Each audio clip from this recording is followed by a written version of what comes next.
Conversa de classe com Maíra Tangerino. Mentes únicas em conversas plurais.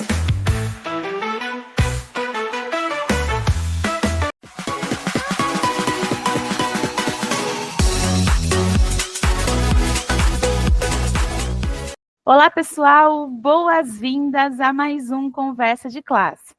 E vocês sabem, né? A gente tenta mergulhar aqui num universo fascinante, que é o da educação, mas hoje a gente vai trazer uma pitada especial. A gente vai falar também de audiovisual. E mais que isso, tá? A gente vai trazer aqui como tema como que a gente pode ensinar a contar histórias nesse formato. E para isso, gente, eu tenho a alegria de conversar com o Silvio Romão, e vou falar a verdade, é bem estranho chamar ele por esse nome, né? Porque quando eu conheci, a gente chamava ele de Ramones, né? Acho que o pessoal também continua chamando aí ele Sim. de Ramones. Ele é quadrinista, ele é produtor audiovisual, professor de graduação e, principalmente, uma pessoa, gente, inspiradora, porque ele vive, ele respira narrativas. E eu já combinei aqui nos bastidores que eu vou começar mandando a primeira pergunta aí para ele, né? Então, Silvio, eu vou tentar, tá? Mas vai sair uns Ramones aí no meio da conversa. Você trabalha com narrativa em diferentes mídias, cinema, quadrinhos e audiovisual em geral. O que é que faz uma história ser realmente boa, independente do formato? Silvio Romão, com muita honra, com muita alegria, meu querido Ramones, bem-vindo ao Conversa de Classe. Muito obrigado pelo convite, Maíra. A gente se conhece há tanto tempo, né? A gente tá até falando, nossa, como que a vida foi levando a gente para alguns lugares assim, né? Maravilhosos, por sinal. Fico muito contente por lembrar de mim e por fazer esse convite.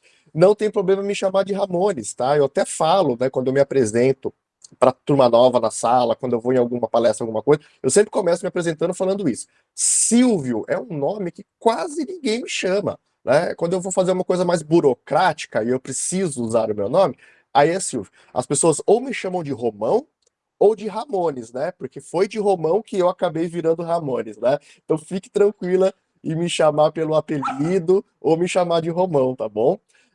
Sobre contar histórias, né? Formas de contar histórias, né? Como se contar uma boa história. Existe um termo para isso, né? Que é a forma mais antiga de se contar histórias. Aquele tipo de histórias que a gente ouvia dos nossos avós, que a gente ouvia dos nossos pais, é, aquela clássica conversa em volta de uma fogueira, né? E ela é chamada de storytelling, né? Então, o storytelling está aí, ele está dentro das academias, ele está dentro, é uma técnica de se contar histórias, que é, né, o passado de geração em geração, mas hoje tem um nome. Né? Mas as pessoas que contavam essas histórias dessas formas, né, usavam essa técnica, mas nem sabiam que estavam acontecendo. Eu cito muito que eu aprendi a contar histórias com a minha mãe. Né, e graças a isso que me levou às minhas profissões, né, porque o que eu gosto de fazer é contar histórias e eu me considero um contador de histórias dentro de qualquer coisa. Até em uma sala de aula, né? Eu estou contando histórias numa sala de aula. E minha mãe é uma ótima contadora de histórias. Ela usa a técnica de storytelling sem saber o que que é aquilo, né? Mas o que que é? O que que é storytelling? O que que é essa forma de se contar histórias? A forma boa de se contar histórias? É quando você consegue criar uma conexão emocional com quem está ouvindo aquela história, né? Então, o jeito bom de contar uma história é você conseguir criar algum tipo de laço, né? Independente de qual seja o laço. Né? É a pessoa ouvir e ela se sentir assim, sentir que ela pertence a um dos lados daquela história que você está contando, né? Pode ser que o lado que a pessoa se identifique não seja exatamente o lado que você pensa, né, na qual ela vai se identificar. Tanto é que a gente tem aí em grandes filmes, por exemplo, né, quem está do lado do Luke Skywalker, quem está do lado do Darth Vader em Star Wars, né? E isso acontece normal, né? Às vezes a gente acaba se simpatizando com um antagonista da história, com um vilão da história, né? Não quer dizer que nós somos pessoas más estamos concordando com as maldades que acontecem ali numa história, né?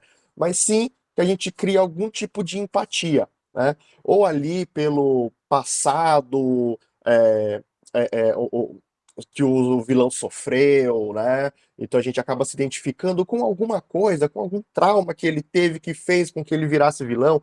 Às vezes as pessoas até falam: nossa, se eu tivesse no lugar dele, eu também viraria vilão, né? Mas não porque a pessoa é má, mas é porque ela se identificou com alguma coisa. Então, como se contar uma boa história? Criando laços, tá? A gente fala do storytelling que é dando a sensação de nós, tá? De pertencimento. Então você fala, nossa, eu pertenço àquele grupo. Se existe nós, existe eles. Né? Então existem dois lados ou mais. Tá? E então criar essa conexão, se concentrar e tentar criar essa conexão, acrescentando detalhes numa história, é, colocando, né, a vida nos traz um monte de histórias, né, coisas acontecem o tempo todo, né, coisas boas, ruins, a história da humanidade já tem ali um livro aberto para gente de como pegar algum fato, transformar em uma ficção. Então, a gente tem exemplos o tempo todo dentro da nossa vida, né, a gente arruma emprego, perde emprego, a gente tem problema de relacionamento, a gente tem problemas de saúde, conflitos, né, que vão mudando e vão colocando sempre assim, sensação de nós, sensação de eles, né? O problema, os meus cachorrinhos aqui, ó. Os meus problemas de saúde podem se tornar um antagonista, então isso já pode ser mais do que suficiente para criar um laço com quem está consumindo a história, seja lá qual mídia, né? Um livro, ouvindo uma contação, assistindo um filme. Né? Então, um problema de saúde já pode ser suficiente para criar esse laço. E uma pessoa que já passou por algo assim, ou conhece alguém que passou por algo assim, né, já começa a se identificar. Então, olha só como a gente tem exemplos o tempo todo de como fazer uma ligação. A gente tem que lembrar que uma história, independente do formato, de onde ela está sendo contada, ela precisa ser viva. Para ela ser viva, ela precisa estar dentro da vida, né? Ela precisa ser tirada da vida. Então a vida está apresentando isso para a gente o tempo inteiro, né? Então uma boa história é isso, é você conseguir criar uma conexão com quem está consumindo ali, né? Se você sabe para onde vai essa história, né? Quem vai consumir essa história, né? O tal chamado do público-alvo, né? Se a gente sabe qual é a idade das pessoas que vão consumir, classe social, nível intelectual, né, nível de estudo. Se a gente só tiver algumas informações, né, para quem vai essa história, pode facilitar. Né, pode facilitar, porque aí você já vai saber exatamente com quem você está falando, né, você já está pré-definindo ali quem que é o seu público, e né, nichando o seu público, e aí você vai ter uma facilidade porque você já vai saber, poxa, eu estou falando exatamente com aquele público que passou exatamente isso e que pode se identificar exatamente com isso, né? E aí a gente começa a fazer essa manipulação, né? Manipulação que eu estou falando aqui não é nada negativo, né? É condução, né? É conduzir ali a história para atingir exatamente aquele público que você está escolhendo através de uma história, né? E quando você vai escrever uma história, criar uma história, né, você tem isso estabelecido, né? Pode ser que seja alguma coisa que aconteceu na sua vida, pode ser algum, né, com referência de alguém próximo, ou só através de pesquisa mesmo, né? Se identificar com um assunto, se identificar com um grupo social, se identificar com uma causa e pensar, poxa, eu quero criar uma história referente a isso, né? Então, se você já está seguindo ali a ideia dentro de um grupo social, dentro de uma causa, dentro de uma ideologia, significa que você já está se colocando dentro de uma posição de nós, né? Você já está se encaixando. E aí você já tem alguma facilidade por saber como são as reações. A internet ajuda bastante nisso, né? De como que são esses públicos, para que você possa conduzir e assim conseguir atingir esse principal que é o emocional. Esse é um grande desafio, sim, não é tão simples como eu estou falando, né? Mas é isso que faz uma história ser boa, criar laços. Ramones, que resposta maravilhosa, né? Acho que o pessoal que está vendo a gente vai curtir muito aí te ouvir, né? Espero que sim. Eu sempre conto para quem vem aqui no programa que o nosso público é de docentes, mas também tem muitos graduandos que acompanham o Conversa de Classe, né? E você está contando aí de um aspecto que é complexo, né? Ensinar alguém a criar uma narrativa é um desafio, mas é um desafio que vai misturar técnica e criatividade, como você bem colocou, né? Quando você olha para esse desafio, qual que é a maior dificuldade que você percebe quando você está formando novos narradores no audiovisual? E eu vou fazer uma pergunta meio capciosa, tá? Se existe um jeito certo de contar uma boa história, ou se cada narrativa pede aí um caminho próprio. Vamos lá. Então, se existe um jeito certo de se contar história, sim. Essa conversa que a gente teve anteriormente, né? Criar conexão. Se você não cria uma conexão, então sim, a sua história está sendo errada, né? Porque senão é para quem você está contando essa história, né? Então sim, essa é a forma correta de se contar uma história. Agora, dentro de narrativas, né? Maior dificuldade é você conseguir passar para alguém o que está na sua cabeça. Essa é a parte mais difícil, né? Porque dentro da sua cabeça aquela história está clara, aquela história faz sentido. Porque você que estudou as referências, você que fez as pesquisas, né, levando em consideração que você tenha feito isso, né? Então na sua cabeça está maravilhosa, tudo faz sentido, não existe problema nenhum. O contar que é a parte difícil, né? Então antes, né, indo para a narrativa, né? É sempre importante a gente lembrar, pensar, né? E entender que ideia é essencial, técnica é necessária. Então, uma ideia pode ser uma ideia simples ou uma ideia complexa, né? Mas o mais importante é você saber contar essa ideia, né? Passar essa ideia. A ideia pode ser muito complexa, se você não souber contar, você não vai conseguir criar essas conexões, né? E aí você não vai conseguir ali uma narrativa assertiva, né? Uma ideia muito simples pode ser contada de uma forma maravilhosa, onde você cria todo esse tipo de relação com quem está consumindo, e aí você vai, enfim, ali ter uma história boa, né? Então, contar a história é essencial. Existem diversas estruturas de narrativa, existem 7 estruturas de narrativa dentro de roteiro, e falando de roteiro assim, que se adapta em vários formatos, né? E é claro, né, a gente pode escolher qual é a melhor estrutura que a gente gosta e conseguir ali, porque são técnicas, né? Mas uma história sempre precisa ter, parece óbvio o que eu vou falar, né? Mas é pra gente sempre pensar, e por mais óbvio que seja, a gente esquece. Uma história precisa ter começo, meio e fim, né? E quando a gente tá ali dentro da nossa cabeça, às vezes a gente esquece, né, ou não se preocupa com isso, porque pra gente faz sentido e tem tudo determinado ali, pré-determinado, né? Mas a gente está contando história para alguém, sempre, sempre, sempre. Uma sala de aula, num filme, num livro, alguém está consumindo aquela história, né? Ela precisa se reconhecer, ela precisa se ambientalizar, ela precisa de aprofundamento e ela precisa de uma resolução. A resolução não é necessariamente o fim da história.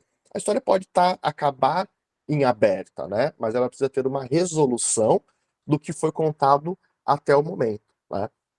A parte mais difícil, então, é você conseguir tirar da sua cabeça e conseguir explicar para alguém. Hoje a gente tem diversas técnicas que foram percebidas pela história, né? Uma delas aí, muito famosa, a Jornada do Herói, ela foi ali percebida pelo antropólogo Joseph Campbell nos anos 80, mas ela foi coletada, né, e identificada até na antiga Mesopotâmia. Então a gente tem lá a história do Gilgamesh, né, o rei dos reis, o primeiro herói, né, que na verdade a gente nem sabe se ele foi real ou não. O que a gente conhece é o mito dele, que foi contado através dessa estrutura narrativa, né, a jornada do herói. Então, né, a jornada do herói ela segue exatamente 12 passos do herói, né? Conhecer um mundo, ser convidado, recusar, crescer, cair, né, porque faz parte, cair, para a gente se identificar e ver que aquele herói ele também é humano, ele também tem falhas, isso cria essa conexão que a gente conversou, né? E depois a grande vitória.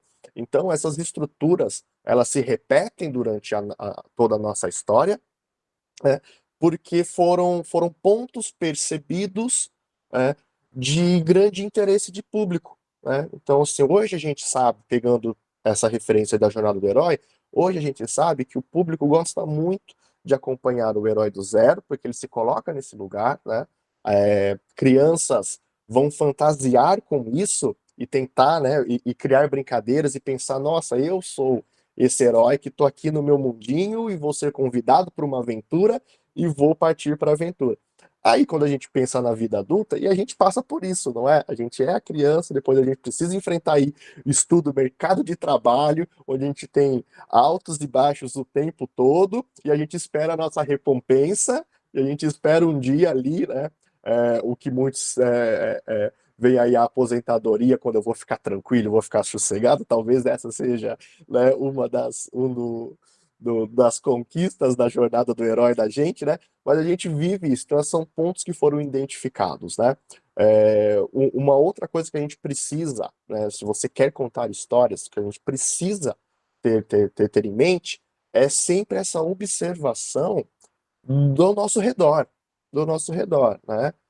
Claro que quando a gente está falando de contar uma história, a gente não está falando de falar exatamente como a vida é. Eu não estou tentando ser poético também, não estou tentando romantizar nada, né? Mas quando a gente passa para uma história, ela precisa entreter, né?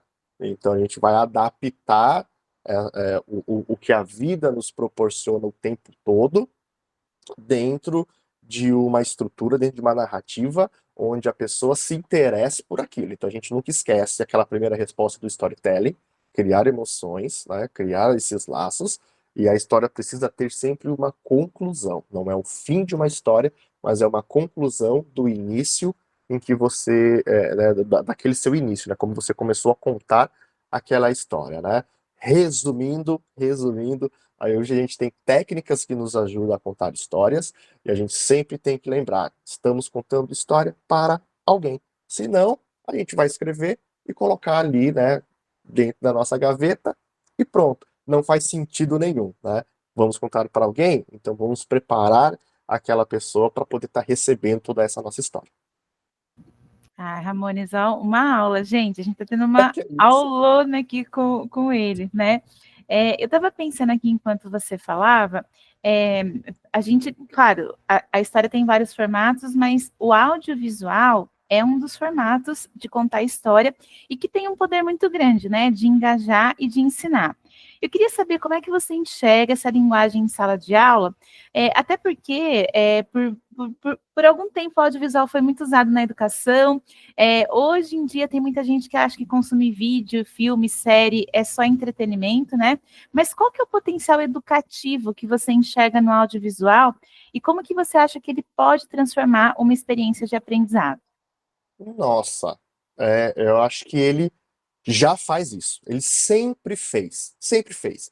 Desde o início da criação do audiovisual, ali com o cinema, né, no final lá de 1800, onde, né, o cinema foi criado por cientistas, né, para filmar coisas cotidianas, né? Até que algumas pessoas, artistas por acaso, enxergaram ali um grande potencial de contar histórias. Quando isso foi na mão dos grandes artistas, né? Principalmente ali a Alice Guy Blaché, né?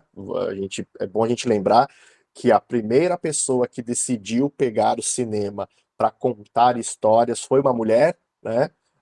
Lá na França. Depois veio o Georges Méliès, né, o ilusionista que né, fez ali Viagem à Lua, muito famoso.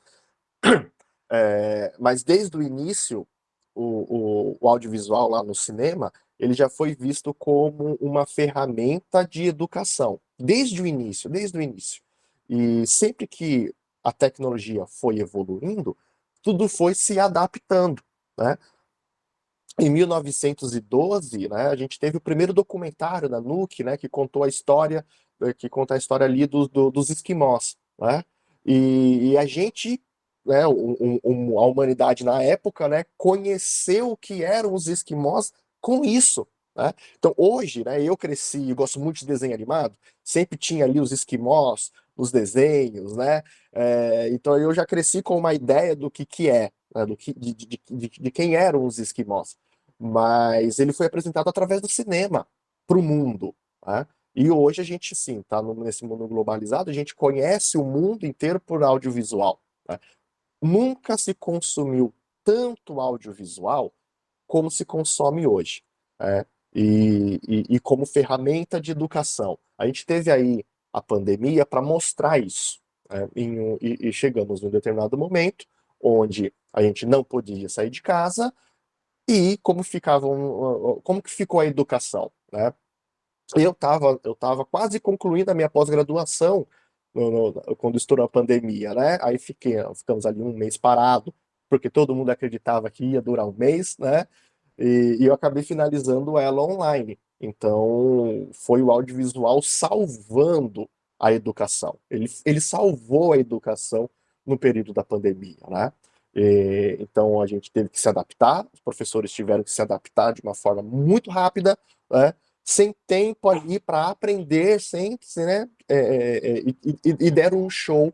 E sim, a educação foi salva ali pela essa adaptação rápida dos professores e pelo uso da ferramenta, né?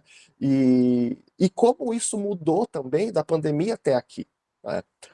Por exemplo, o que a gente está fazendo nesse exato momento é graças ao audiovisual, graças ao avanço do audiovisual, é entender como essa ferramenta já faz parte da nossa vida, né? É a mediatização, então assim, são a tecnologia a nosso favor, né? Então a gente precisa sim estar usando e enxergando como que a gente consegue estar adaptando ela para diversas maneiras aí.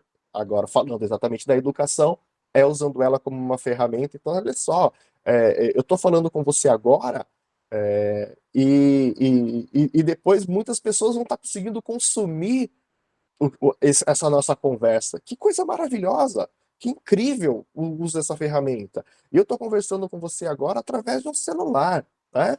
É um aparelho que é um estúdio de TV que cabe no meu bolso. Através dele eu faço pesquisa, eu monto meu roteiro, eu entro em contato com as pessoas com quem eu vou conversar, eu faço uma gravação, eu edito e através dele mesmo eu já subo nas redes sociais e acompanho o resultado dele, né? Olha que ferramenta incrível que mudou a história do audiovisual, tá? Então a gente tem uma ferramenta na nossa mão, basta a gente entender como funciona, adaptar e usar essa ferramenta. Muito se evoluiu desde que começou o cinema ali. Então a gente teve ali TVs que se dedicavam 100% à educação, né? A gente tem aí, tem Futura, tem a TV Cultura, né? 100% ali dentro da grade ali vertical, horizontal da educação. A gente tem os podcasts hoje, que também é uma ótima ferramenta para a educação. Então a gente precisa entender. Esses equipamentos, essas tecnologias já fazem parte da nossa vida, não dá para ficar sem. É um desespero quando se quebra um celular, quando acontece alguma coisa, porque a gente usa ele como uma ferramenta de trabalho também, não é? Então a gente tem essas tecnologias, a gente precisa estar adaptando elas, já foi muito adaptado e ela sempre vai evoluir. Então, o audiovisual está na educação desde o seu nascimento. E ele vai continuar. Ele vai continuar. Porque é uma ferramenta de utilidade, né? É uma ferramenta de utilidade. Tudo vai se evoluindo muito rápido.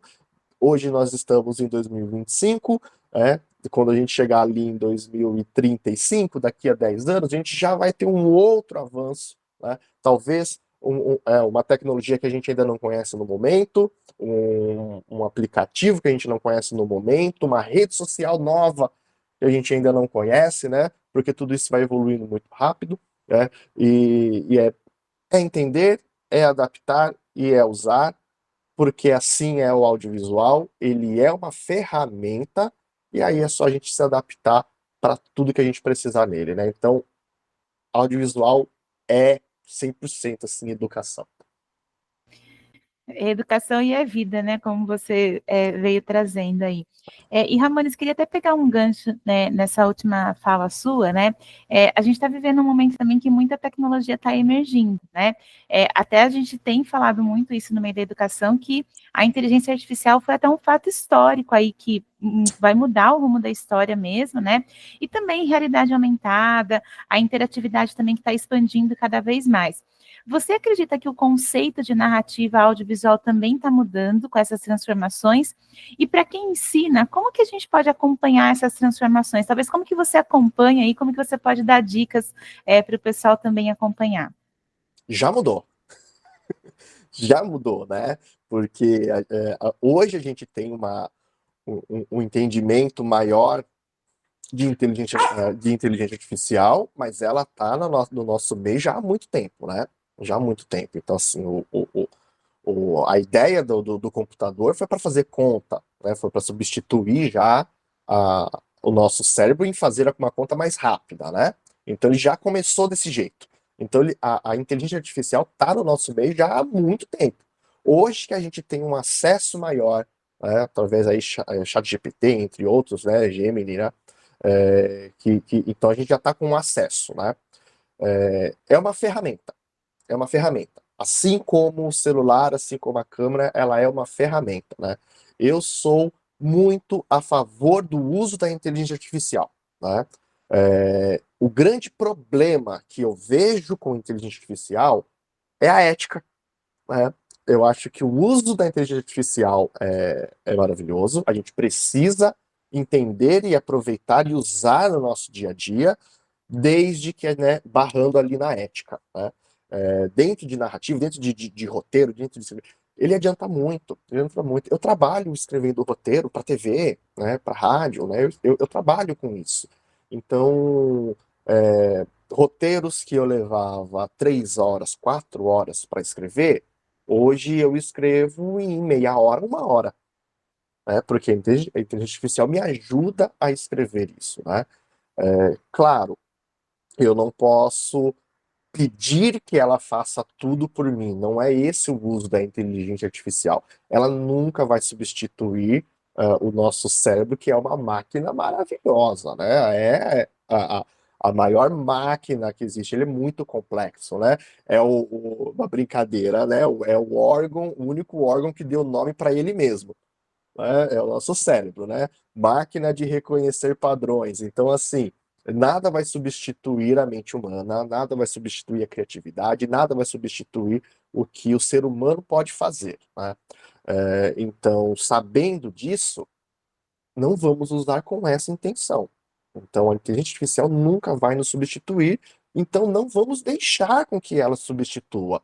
E quando a gente fala de deixar a inteligência artificial nos substituir, não quer dizer que a gente está falando de filmes de ficção, onde as máquinas vão se rebelar e vão destruir todo mundo. Não é isso não é assim que ela vai nos substituir.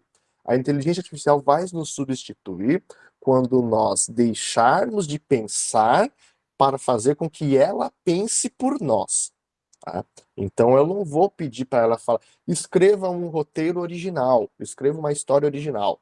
Ela não tem essa capacidade.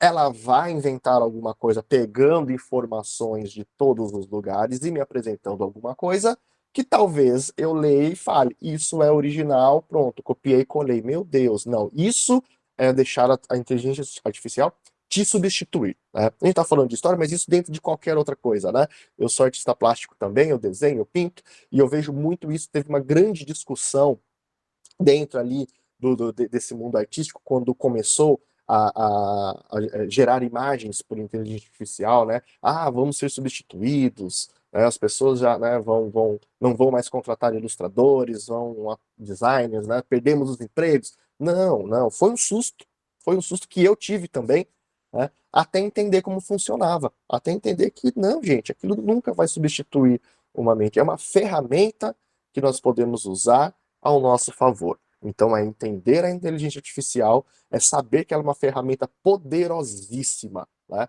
Vamos comparar aí o uso dela como quando veio a eletricidade, né? Então veio a eletricidade e as pessoas falaram assim, não, isso é ruim, isso vai matar um monte de pessoas, né? A gente entendeu, a gente viu a utilidade, a gente não vive sem, né?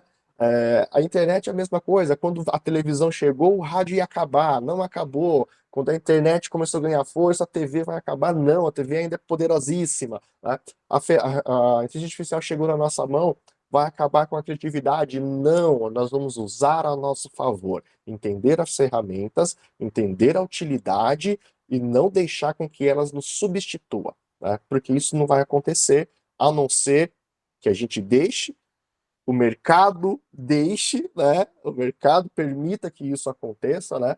Mas eu não acredito, né? Já acreditei, viu, mãe? Já acreditei que a inteligência artificial poderia substituir alguns dos nossos trabalhos. Já acreditei, né? Depois que eu entendi como funciona, não, é uma ferramenta, né? Então vamos usar ao nosso favor, né? Agora, alunos, por favor, não façam trabalhos com inteligência artificial, copiando e colando. Use como uma ferramenta de pesquisa, leiam, reescrevam, porque dá para a gente entender tudo que é de inteligência artificial. É, a forma que ela se comunica é de padrão. Então, a gente reconhece, dá para se reconhecer ali todos os padrões que ela apresenta. Então, não dá para enganar um professor jogando ali um texto criado por inteligência artificial e falando que foi você que fez, né? Não dá, porque a gente consegue reconhecer os padrões, né? Leia, faça a sua versão, reescreva. Não é deixar de usar. Use a seu favor, não para substituir a sua capacidade. Ah, perfeito. Uma mensagem poderosíssima aí, né? Que os professores também podem usar para conversar com os alunos sobre o tema. Ramones, eu queria te agradecer pela sua generosidade, pelo papo incrível, assim, uma conversa de classe mesmo que a gente teve aqui. A gente podia ir, podia ir. Podia ir, não, eu ficava o dia inteiro te ouvindo, viu? Com certeza. Isso. E eu queria te perguntar assim, você tem uma mensagem de finalização? Você quer deixar uma mensagem final aqui para o pessoal? Nossa, né? Eu acho que estudar muda a nossa vida. Buscar conhecimento muda toda a nossa sociedade.